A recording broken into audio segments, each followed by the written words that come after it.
Apparently, some of y'all were hankering for some stories about unexplained encounters in the deep woods. So I put together a little treat full of stories of terror from folks who went camping a little too deep in their woods. Now let's begin. Back when I was 13, my family lived in the city, but every summer I visited my relatives on the reservation. It was a tradition that's been going on since I was little. On this occasion, I was especially excited because I would get to spend more time with my cousins, Daniel, who was 14, Mia, who was my age, and little Jonah, who was 11. Their home was nestled deep within the woods, surrounded by towering pines and the sounds of nature. It's a world away from the city life I was used to.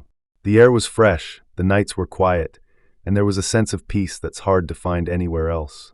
One evening after dinner, the four of us were sitting on the porch, watching the sunset. The adults were back inside, chatting and laughing about whatever. Daniel turned to us with a mischievous grin. "Guys, what if we went camping tonight?" Mia raised an eyebrow. "You know, Grandma and Grandpa wouldn't let us do that. They've told us a million times by now, don't go into the woods after dark." "Exactly," Daniel smirked.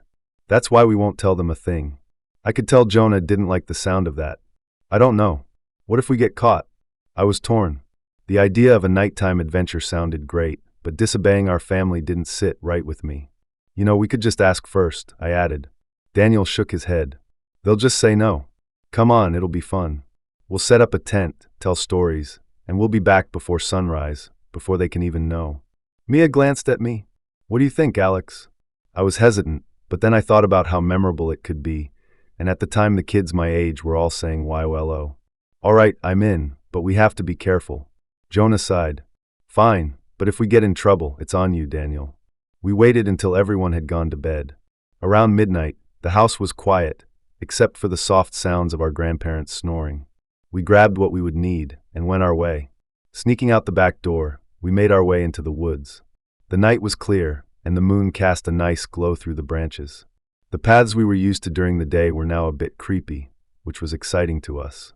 After about 20 minutes, we found a small clearing near a creek. It was a spot we'd been to many times before, but now after dark, it was like a whole new place. We worked together setting up a tent, which to be honest was a bit of a struggle in the dark, but we made it work. Once everything was ready, we sat around a small battery-powered lantern.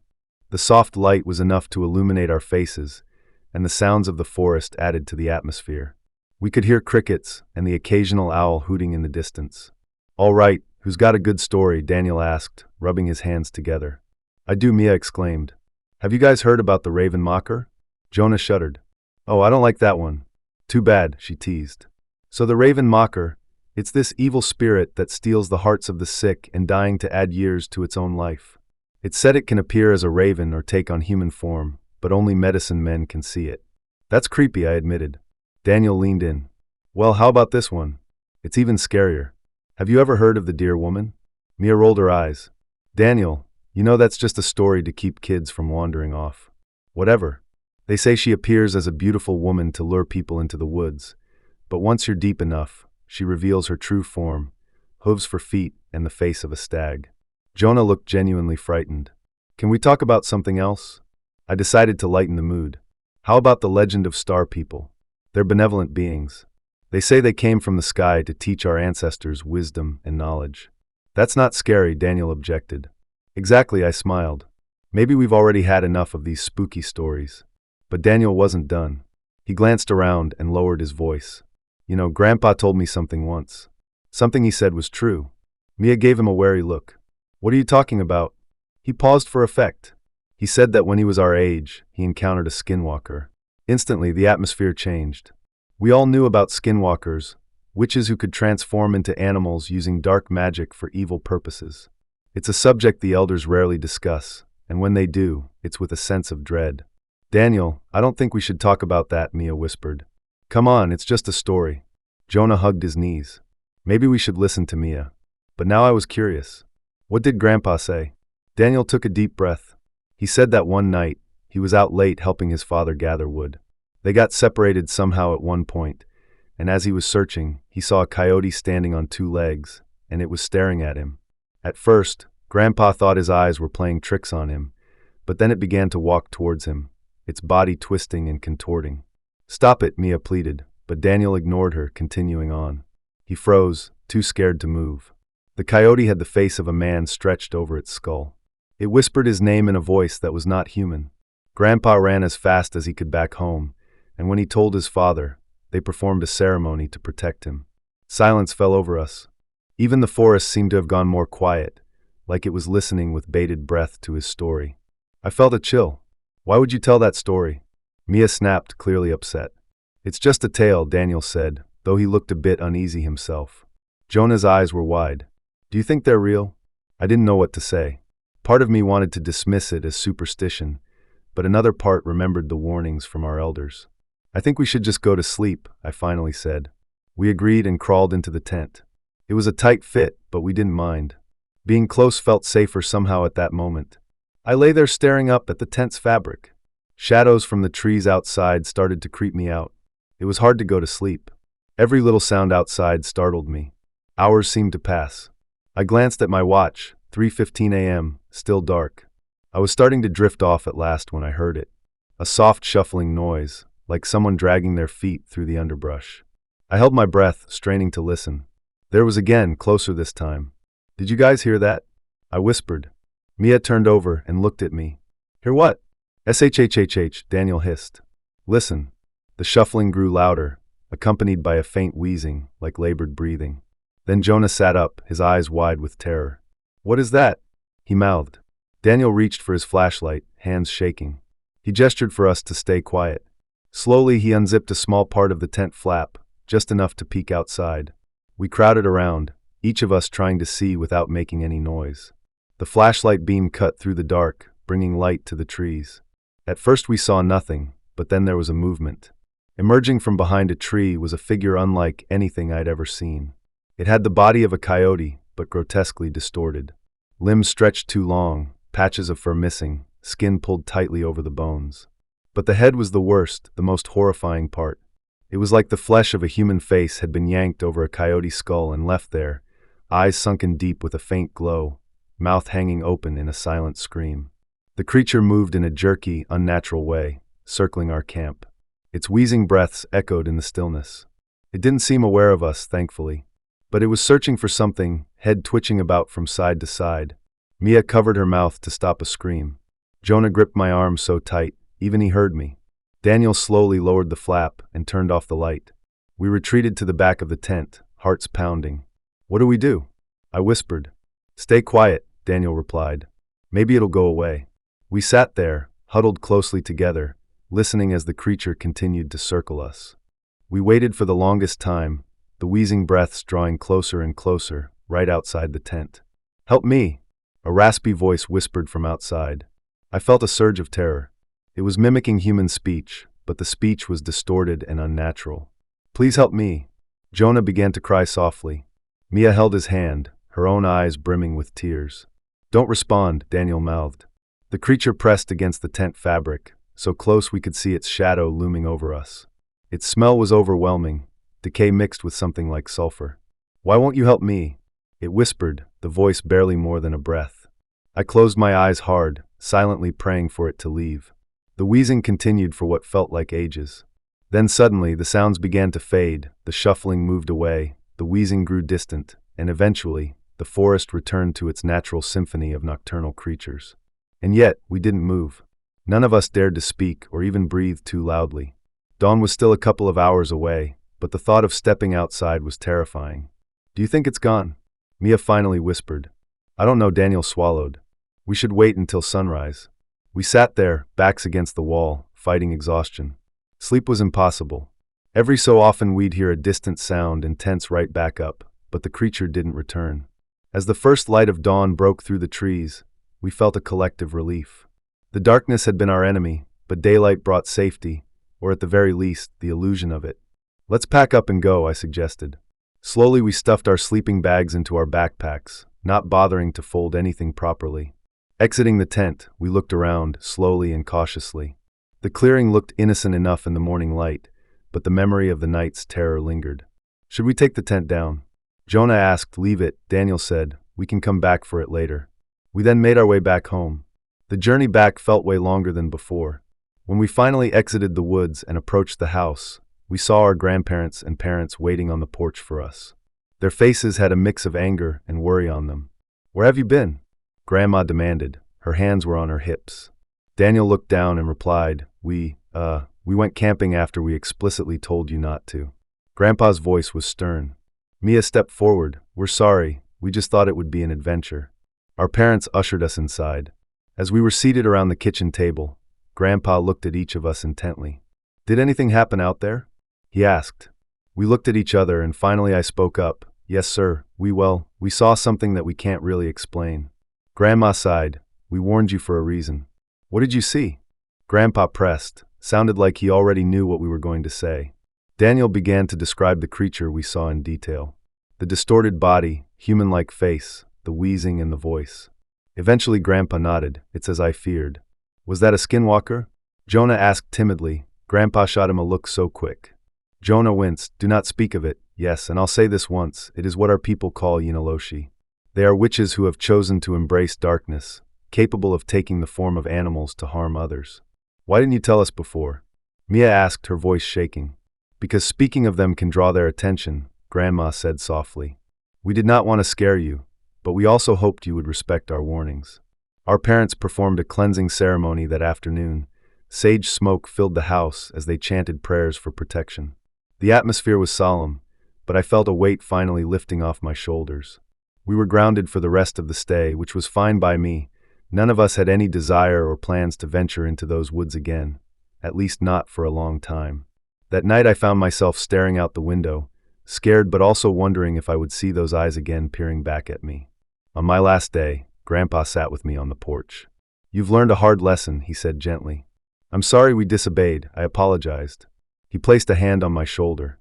"The spirits of these lands are powerful. Some are good, others are not. So it's important to respect them and the wisdom passed down through generations. Do you think it'll come back?" He gazed out at the tree line. "I believe the ceremony has offered protection, but remember curiosity can be dangerous. Always trust the guidance of your elders." As I returned to the city, the experience stayed with me. It's something I still think about often, especially at night when the shadows seem a little deeper. I have become more interested in our traditions and stories, realizing they're not just tales, they're lessons. I haven't told too many people about that night. Most don't believe me when I do, but I wanted to share it here, not to scare you per se, just to remind you to respect the unknown and to listen to the people that came before us. They figured some things out long before we did, so we didn't have to figure things out ourselves. Funny how we naturally don't want to listen. Some things in this world can't easily be explained, and perhaps they shouldn't be. All I know is that I'll never forget those haunting whispers in the dark and the lessons we learned the hard way. Story number 2. I've been debating whether or not to share this, but it's been weighing on my mind, and maybe putting it out there will help me process what happened. This isn't some spooky campfire tale. It's something that actually occurred only a few months ago. I'm from Columbus, Ohio. My 2 best friends are Tyler and Greg. We've been tight since high school, played football together, went to the same college, the whole deal. Back in April, Greg's dad passed away suddenly. It was a heart attack, came out of nowhere, no warning, nothing. Greg was devastated. His dad was his rock, and losing him hit Greg harder than anything I'd ever seen. After the funeral, he was in a dark place. Tyler and I tried everything to help him out, but nothing seemed to lift his spirits. One evening, out of the blue, Greg called us up. He suggested we all go on a camping trip like we used to. He said he needed to get out of the city and clear his head. Tyler and I were all for it. Some time in nature might be just what he needed. We decided to head to Wayne National Forest in southeastern Ohio. It's a massive area with dense woods and not too many people. It's a perfect spot to get away to. Tyler had recently bought this small RV camper. It wasn't luxurious, but it had the basics. A couple of bunks, a tiny kitchen area, and best yet, a heater for those chilly nights. We packed up on a Friday afternoon. Sleeping bags, hiking gear, a cooler full of food and drinks. Then we hit the road. The drive was filled with our usual joking around, though Greg was quieter than usual. We didn't push him, we just let him be. When we got to the forest, we decided to find a spot off the main trails. We wanted some seclusion, a place where we could just relax without other campers nearby. After navigating some narrow dirt roads, we found a clearing surrounded by tall pines. It felt right, so we set up camp, started a fire, and spent the evening grilling burgers and reminiscing. The sky was clear, and the stars were out in full force. Tyler, who's always been into astronomy, was thrilled. "Look at that sky," he said, lying back on a log. "You don't get views like that in the city." "Yep, it's pretty amazing," I agreed. Greg seemed to relax a bit, sipping his beer and even cracking a smile now and then. It was good to see him loosen up. Around midnight, Tyler had an idea. "I'm going to sleep on the roof of the camper tonight," he announced. "I don't want to miss any of this." Greg chuckled. "You're nuts, man." Maybe Tyler grinned, "But I'll have the best view." I laughed. "Just don't roll off in your sleep." He grabbed a sleeping bag and climbed on up, settling in on the flat roof. Greg and I decided to turn in and headed inside the camper. It was cozy. 2 small bunks and just enough room to stand up. I climbed into my bunk and pulled out my phone, scrolling through social media. Greg was lying across from me, staring at the ceiling. "You doing okay?" I asked. He sighed. "Yeah, just thinking." "About your dad?" "Yeah, he would have loved this." I nodded. "He was a good man." "Thanks," Greg said softly. We fell into silence, and eventually I started to drift off. Sometime later, I woke up to a soft knocking sound. At first I thought I was dreaming. But then it came again, a gentle tap at the camper door. Greg, you hear that?" I whispered. He stirred. "Hear what?" "Someone's knocking." We both listened. There was a faint, deliberate knock. "Maybe it's Tyler messing with us," Greg suggested. Just then my phone buzzed. It was a text from Tyler. "Are you guys awake?" It read. "Yes," I replied. "Are you knocking on the door?" "Nope, but I see someone outside." My heart skipped a beat. "Who?" "Looks like 2 kids standing near the fire pit." I showed the text to Greg. He looked as puzzled as I felt. "What are kids doing out here at this hour?" he asked. "No idea," I said. "Should we check it out?" He nodded. "We can't just ignore them." I called out through the door. "Hello? Can we help you?" A small voice replied. "Please, we need to use your phone." Something about the voice felt off to me. It was flat, almost mechanical. "Where are your parents?" Greg asked. "Please let us in." The voice said again. I felt a creeping sensation in my gut. "We can call someone for you. Just tell us the number." Silence. Then, "We need to come in. Let us in." My phone buzzed again. Tyler had sent another message. "Don't let them in. Something isn't right." "What's going on?" I typed back. "Their eyes, they look completely black." I felt a chill run down my spine. I showed the message to Greg. "What does that even mean?" He whispered. "I don't know, but Tyler seems serious." The knocking grew louder. "Let us in." The voices demanded. They sounded more forceful than before. "Look, we can get you some help," I said, trying to keep my voice steady. "No, you need to invite us in." The voice insisted. "Why do you need an invitation?" Greg asked. "Please, we just want to come in." The voice said, almost pleading now. My phone buzzed again. Tyler wrote. "They're acting weird. They keep looking up here, but I don't think they can see me. Should we call the police?" I texted back. "Maybe, but we're pretty far out." He replied. Greg was starting to look uneasy. "What do we do?" "I think we should just keep the door locked," I said firmly. The knocking stopped. For a moment, everything went silent. Then we heard footsteps circling the camper, slow and deliberate. "They're walking around," Greg whispered. We stayed quiet, listening to the soft crunching of leaves underfoot. The footsteps stopped near one of the windows. "Please let us in," the voice said again, right outside.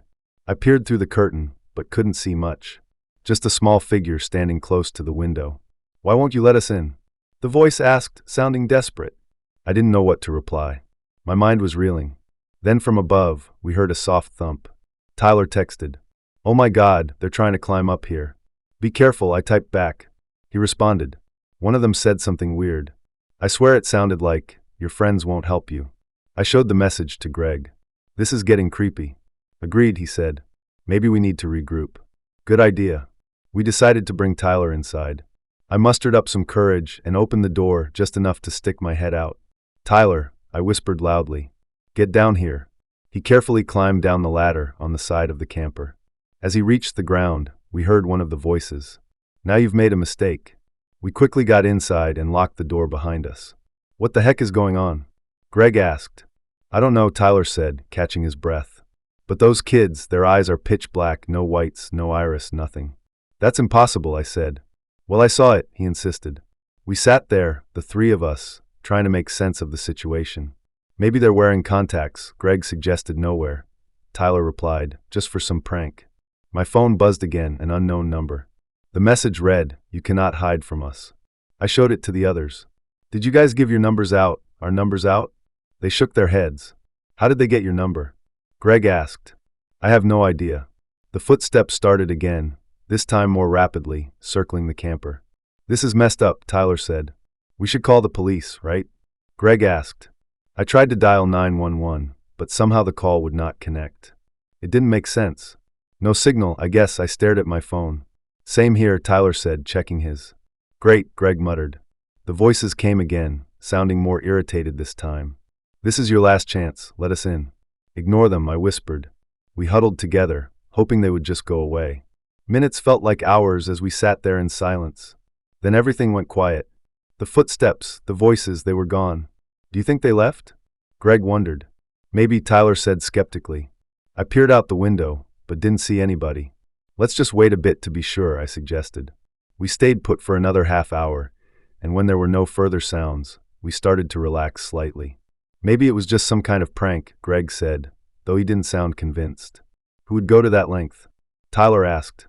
"Kids from town?" "I don't know." "Well, I'm not staying to find out," I said. "Let's pack it up, get out of here." We quickly gathered our things, trying to make as little noise as possible. As we stepped outside, the forest was eerily still. The fire had died down to glowing embers. We loaded up the camper, and just as we were about to get in, I heard it. "Do you think you're leaving?" One of those voices, calling out from somewhere in the dark. I spun around, but I didn't see anyone. "Who's out here?" I shouted, my voice betraying my nerves. "Silence." "Let's go," Tyler urged. We jumped into the camper, and Greg started the engine. As we pulled away, the headlights briefly illuminated two figures, standing at the edge of the clearing. They looked like kids, but their faces were obscured by shadows. "Did you see that?" Greg asked, his knuckles white on the steering wheel. "Just drive," I said. We didn't stop until we reached a gas station about 30 miles away. It was brightly lit, and felt like a sanctuary compared to the darkness we'd just left. Inside we grabbed coffees and sat down at a booth. "What the heck just happened to us, guys?" Greg asked, his hands were shaking. "No idea," Tyler replied. "But those kids, whatever they actually were not normal." I pulled out my phone and did some searching for anything that might explain it. I then stumbled upon loads of stories about black-eyed children, accounts eerily similar to ours. "Guys, look at this," I said, showing them my phone. We read through several stories together, stories of people encountering children with completely black eyes, children who insisted on being let inside homes or vehicles. "This can't be a real thing," Greg said. "I know what you're feeling, but we just experienced this," Tyler said.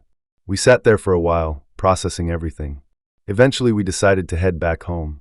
Over the next few days we kept in close contact, sharing any strange occurrences. Fortunately, nothing out of the ordinary happened. Greg started to attend grief counseling and seemed to be coping better. "Sounds crazy," he told me one day, "but maybe facing something unexplainable made me realize I can't control everything." "I'm glad you're doing better," I told him. "Me too, but let's avoid any more camping trips for a while." "Agreed," I laughed. Life started to return to normal. I haven't received any more strange texts, and neither have Greg or Tyler. I'm praying this was all a one-time thing, and maybe we'll never fully understand what happened that night. But if you ever find yourself alone somewhere and someone knocks at the door, begging to be let in, be doubly sure about what you do next. Story number 3.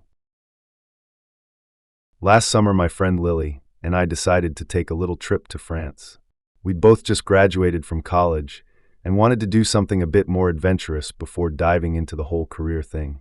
We'd saved up some cash from our part-time jobs and planned a 2-week backpacking trip through the French countryside. We started in Paris, of course, soaking in all the touristy stuff. The Eiffel Tower, the Louvre, you know the drill. But both of us were more interested in the less traveled paths, so we headed south to the rural areas, wanting to experience what we called the real France. One place that caught our attention was the region of Gavaudan. Lily had read about it in some historical thriller novel and was intrigued by the legends of the Beast of Gavaudan, a creature that supposedly terrorized the area in the 18th century. I'm a bit of a history buff myself, so I was all in. We arrived in a small village called Marouès, nestled in the mountains. It was picturesque, with cobblestone streets and old stone houses. The locals were friendly enough, but seemed a bit reserved when we mentioned our interest in the beast's legend. One elderly woman even crossed herself and muttered something under her breath when we brought it up. Undeterred, we found a quaint little inn to stay in and planned a hike through the nearby forests the next day. The innkeeper, a middle-aged man I'll call Jacques, warned us to stick to the marked trails. People can get lost easily, he said in his thick accent, and the wolves have been more active lately. Wolves? Lily asked, her eyes lighting up. Yes, but they usually avoid humans, he replied. Just be cautious. The next morning, our backpacks loaded with snacks and all the goods, we set off. The forest was breathtaking, tall trees forming a canopy overhead and the smell of pine in the air. The birds chirping were a nice cherry on top. It was everything we'd hoped for, the very reason we planned this trip in the first place. About 2 hours into the hike, we came across this old, overgrown path, which wasn't on our map. Lily, ever the adventurous type, thought that we should take it. Come on, Emma, she said, tugging at my arm. This is exactly the kind of off-the-beaten-path experience we both want. I hesitated. I don't know, Jacques said to stay on the marked trails. She rolled her eyes playfully. Are you afraid of the beast from a few hundred years ago? Think it's going to come back and get us? I laughed. Fine, but if we get lost, I'm blaming you. We ventured down the path, which wound deeper into the woods. The trees were denser here, and the light filtering through the leaves gave everything a greenish hue. It was eerie but beautiful. After about an hour, we stumbled upon a clearing with the ruins of what looked like an old stone cottage. This covered the walls, and nature had begun to reclaim the place. Intrigued, we decided to explore. Imagine who might have lived here, Lily mused, running her hand over the rough stone. As we looked around, I noticed strange markings etched into one of the remaining walls. They did not look like any writing I'd seen, more like symbols or sigils. Hey, check this out, I called to Lily. She walked over, squinting at the markings. Weird. Maybe it's some kind of old language. That moment, a strange rustling sound came from the trees behind us. We both froze. Eventually I whispered, maybe just an animal. Maybe we should head back, Lily suggested, her earlier bravado now fading. Yeah, good idea. As we turned to leave, I caught a glimpse of something moving between the trees, a large dark shape that seemed to be too big to be a deer. Did you see that? I asked, my heart beginning to race. See what? I don't know. I saw something move over there. We stood still together, scanning the forest. The woods had gone unnervingly quiet. No birds, no insects, nothing. Come on, let's go, Lily said, her voice barely above a whisper. We started back the way we came, walking quickly but trying not to panic. Every so often I'd hear the crack of a twig or the rustle of leaves, and I would glance back to see nothing. After what felt like ages, we realized we weren't on the same path that we'd taken earlier. Are we lost? I asked, trying to keep the fear out of my voice. The path should be right here, Lily insisted, looking around frantically. We pulled out the map, but it was useless. We had no idea where we were. And better yet, our phones had no signal, and the GPS wasn't working well under the thick canopy. Okay, let's stay calm, I said. We can retrace our steps. Just then, a low growl came through the trees. This time we both heard it. I remember Lily joking, asking if that was my stomach, but she sounded terrified. We started to move faster, the growling growing louder and closer. Suddenly Lily screamed, and I spun around to see this massive animal emerge from the shadows. It looked like a wolf, but far too large, with matted fur and glowing yellow eyes. Its snout was longer than a wolf's too, and saliva dripped from its bared fangs. Run, I shouted. We sprinted through the trees, branches whipping against our faces. I could hear it behind us, crashing through the underbrush. My lungs burned, but adrenaline pushed me forward. Out of nowhere, Lily tripped over a root and went sprawling. I skidded to a halt and rushed back to help her up. Come on, I urged, pulling her to her feet. That thing was closing in on us, snarling. In a blind panic, we veered off to the left, spotting a rocky incline ahead. We scrambled up the rocks, hoping that the creature couldn't follow us. Reaching the top, we found ourselves on another trail, a real one this time, with signs and markers. Relief washed over me. Look, I pointed to a sign indicating the way back to the village. But before we could celebrate, the beast appeared at the bottom of the incline, staring up at us with those malevolent eyes. It let out a howl that echoed through the mountains. Go, Lily yelled. We raced down the trail, the creature now out of sight, but the fear propelling us forward. After running nonstop for what felt like miles, we burst out of the forest and fell onto a road where a small van was parked. An older man was loading crates into the back. He looked up, startled to see two disheveled girls sprinting towards him. "Please help us," I gasped. He took one look at us and gestured for us to get into the van. Without hesitation, we jumped in, and he sped off toward the village. "What happened?" he asked in broken English. Some kind of animal chased us," Lily explained between breaths. He nodded grimly. "Labbit, the beast. You know about it?" I asked. He didn't answer me, but that alone was answer enough.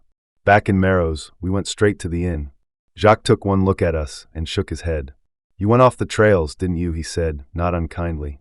"We're sorry," I apologized, "but we saw something out there, something that shouldn't exist." Jacques sighed. "The legend is not just a story, many here have seen it." "Why doesn't anyone do something about it?" Lily demanded. He shrugged. "What can we do? It's a curse that has plagued this region for centuries." That night, we stayed in our room, doors locked and windows shuttered. Neither of us slept much. The next morning, we decided to cut our trip short and head back to Paris. As we were leaving suddenly, Jacques handed us a small pendant with an intricate design. "What's this?" "A protective charm for your safety." We thanked him and left, eager to put distance between us and whatever lurked in those woods. Back in Paris, amidst the bustle of the city, the whole experience felt surreal. But the nightmares that followed reminded me that it was, in fact, real. I still have dreams on occasion of those yellow eyes and that haunting growl. Lily and I don't talk about it much. When people do ask about our trip, we stick to the highlights. The Eiffel Tower, the cafes, the art museums. No one would believe our encounter, anyway. But I do wonder now, what else is out there in the hidden corners of the world? What other things exist that people simply are too afraid to talk about? And I still can't shake the feeling that we were lucky enough to make it out of Gavaudan alive. Story number 4. Growing up on a farm with over 250 acres of land had its perks. Endless space to explore, the freedom to roam, and a sense of solitude that's hard to find anywhere else. At 17 years old, I was no stranger to hard work. My dad ran the place with a firm but fair hand, and I was more than willing to help out wherever I could. One summer evening, Dad mentioned needing trees cleared in the deepest part of our woods. He offered to pay me well for the job, more than he usually would. The extra cash sounded good at that age. At the time, I had my eye on this used dirt bike that a friend of mine was selling. So I jumped at the opportunity. The next morning, I loaded up the truck with all the necessary gear, packing everything up in the sturdy trailer that my dad let me borrow. The area he wanted me to clear was a good drive through rough terrain, parts of the property we didn't frequent often. As I set off, the sun hadn't set yet, but was well on its way, making our fields look golden. The drive took about half an hour, the path getting narrower and more overgrown as I went deeper. When I made it to the spot, I took a moment to appreciate the serenity. There were tall trees all around, and the wind sounded nice. I got to work then, my chainsaw roaring to life. The first few trees came down without a hitch. As I was moving on to the next, I had the odd sensation of being watched. I paused, cutting the engine and listening closely. There was nothing unusual, just the typical forest sounds. So for the time being, I shrugged it off and continued my work.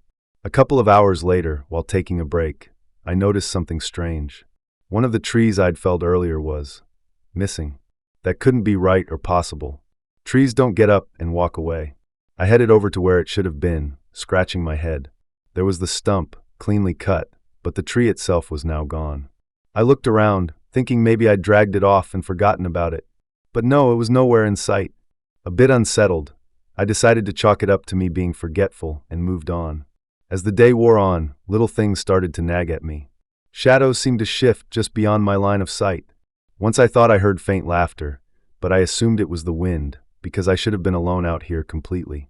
The feeling of being watched grew stronger, but every time I looked around, I was still alone. Well after dark, I sat down for a late dinner. While eating, I felt that prickling sensation again. The hairs on the back of my neck standing up. I scanned the perimeter, but again I saw nothing out of the ordinary. But then a sudden rustling sound caught my attention. About 20 yards away, bushes shook violently, as if something big was moving through them. I stood up in an instant, ready to go. "Hello!" I called out, getting no response. Wildlife was common out here. Deer, foxes, sometimes a bear. But this felt different. Deciding it was best to keep working and finish up, I got back to it. By the time I loaded up the last of the logs onto the trailer, I was deep into the night. The woods were quiet, the daytime creatures settling down as the nocturnal ones began to stir. I checked my watch. 10 p.m. Time had really gotten away from me. I pulled out my cell phone and called home. Mom answered on the second ring. "Hey Mom, just letting you know I'm going to camp out here for the night. It's a nice evening, and I'd rather not drive back in the dark." "All right, Han, be safe, and call us the moment you need anything." "Will do. Good night." After hanging up, I set about making a simple camp. I always kept a small tent and sleeping bag in the truck, for occasions just like this. With the tent pitched near the truck, I started a small fire to cook some dinner. Just canned beans and hot dogs, but that really hit the spot. Sitting by the fire, I pulled out a book my dad had lent me. A nonfiction book about the Civil War. My dad was a bit of a history and folklore buff. After a while, I closed the book, tossing another log on the fire. The night was calm, the fire crackling softly. But the quiet was soon interrupted by a faint sound, like someone stepping on dry leaves. I looked up, peering into the dark beyond the fire's glow. Just some animal, I thought to myself. Still the feeling of being watched returned, a bit stronger than before. I decided to turn in, thinking after all that hard work it'd be easy to sleep. I doused the fire, leaving just a few embers glowing, then crawled into my tent. Lying there, I couldn't shake the feeling that something was out there. I told myself I was being paranoid, that these strange occurrences throughout the day were just adding up and getting to me. Some time later, I drifted off, only to be jolted awake by a loud thump. I sat bolt upright. The sound had come from near my truck. Listening closely, I heard what sounded like heavy breathing, but it was irregular. I unzipped the tent just a crack, enough to peer out. The moonlight made everything look extra creepy with how it cast the shadows, but I didn't see anything weird just yet. The truck and trailer were sitting there, just as they should. But then I saw something, a shadow slipping behind a tree. Too big to be any animal I knew. I froze, my breath caught in my throat. Then I saw the shadow move again, darting from that tree to the next, always just out of full view. It was like it knew exactly where my gaze would land, and avoided it perfectly. There was something familiar about it now, but I wasn't sure why. I tried to calm myself. Surely it was nothing, just my eyes playing tricks. I gathered my courage and grabbed the flashlight, shining it towards the trees. Everything was silent, until I began to hear the breathing again. It was closer now. I swung the flashlight around frantically. For a split second, I thought I saw a figure, a tall, gaunt shape, slipping behind a tree. My hand shook, the light wobbling. I knew deep down that I should not be staying out here. Slowly I backed into the tent, and packed up what little I had inside. Emerging cautiously, I made my way toward the truck, keys in hand. The trailer was loaded down with logs. I climbed into the driver's seat and locked the doors. The engine roared to life, and I felt relieved. I put the truck in gear and tried to pull forward, but the vehicle struggled. The weight of the loaded trailer was too much on the uneven terrain. I was starting to panic. With that trailer attached, maneuvering quickly would be nearly impossible. If I could get this thing moving at all, I needed to unhook it. Gathering every ounce of courage I had, I stepped back outside into the dark. I was terrified. I could feel eyes on me, and my hair was standing on end. I worked quickly, unlatching the trailer, causing metal to clink loudly in the forest. But then there was a sound behind me, a low growl. I was way too scared to even try glancing in that direction. With the trailer unhitched, I jumped back into the truck and floored it. The tires spun for a moment before gaining traction, and I sped down the rough path, branches scraping the sides. In the rearview mirror, I thought I saw movement, a dark shape standing in the middle of the path, but it quickly vanished as I rounded a bend. The drive back was a blur. I didn't slow down until I saw the lights of the farmhouse in the distance. Pulling into the yard, I shut off the engine and just sat there, hands gripping the wheel tightly. I didn't tell my parents the full story, just that I decided to come back early. They noticed the trailer was missing, and I explained I'd left it there, planning to retrieve it the next day. That night, sleep eluded me. I kept thinking about what I'd seen. The next morning, Dad and I drove back to get the trailer. The area looked normal enough in the daylight. The trailer was right there where I'd left it, still loaded with logs. "Why'd you unhook it out here?" Dad asked. "I had some trouble maneuvering last night," I replied. We hitched it back up without incident. As we were about to leave, I glanced back toward the trees, and I swear for a brief moment, I saw a dark shape slip behind a trunk, but it could have been a trick of the light. Back at home, I went straight to the bookshelf in my dad's study. This whole time, there was something familiar about what I'd experienced, but I couldn't put my finger on why. I searched through the volumes, and I found one I remembered reading several years ago, a book on folklore in the forests, specifically in North America. For that entire evening, I read about the monsters there, until I came to one. The hide-behind. I read it thoroughly. A creature known as the hide-behind was said to prey on those alone in the woods, especially after dark. It could contort its body to hide behind the narrowest of trees, always staying just out of sight. Victims often reported feelings of dread and the sensation of being watched before disappearing without a trace. A shiver ran through me. I was never one to believe in all this kind of folklore. Most thought it was a fun read, but the parallels were too strong to ignore. I decided to share a bit with my dad, in a non-obvious way. I asked him, "Have you ever heard any stories about strange things in the woods?" He looked at me. "Your great-grandpa used to tell tales about creatures out there, some old lumberjack legends. Like the hide-behind." He raised an eyebrow. "You've been reading that book, huh?" "Yeah, just curious." "Those are just stories, son. But honestly, I've always thought every legend had a kernel of truth. Always good to be cautious out there, especially if you're alone." I nodded, not entirely reassured. From there on out, I believed that there was something out there, so I avoided going deep into the woods alone, and I stuck to the more familiar areas near the farm. One evening, I met up with a friend who lived nearby. I mentioned my experience, and to my surprise, he didn't just laugh me off. "Well, you're not the first to feel that way out there," he said. "I've heard old-timers around here talk about strange happenings. I've heard stories about missing livestock and eerie sounds. Some of them won't even go into the woods after dark anymore." This was both comforting and unsettling to know that I was not alone in this. To this day, I tread carefully on our land. The woods aren't as serene as they used to be. They're a place to be respected and feared. What do you think? Do you think the hide-behind is real? Have you ever encountered one? Let me know, because I'm very, very curious. Thank you for listening to another unsettling episode, and that brings us to the end. Good night. Be sure to like, share, comment, and subscribe if you enjoyed the video. Thank you.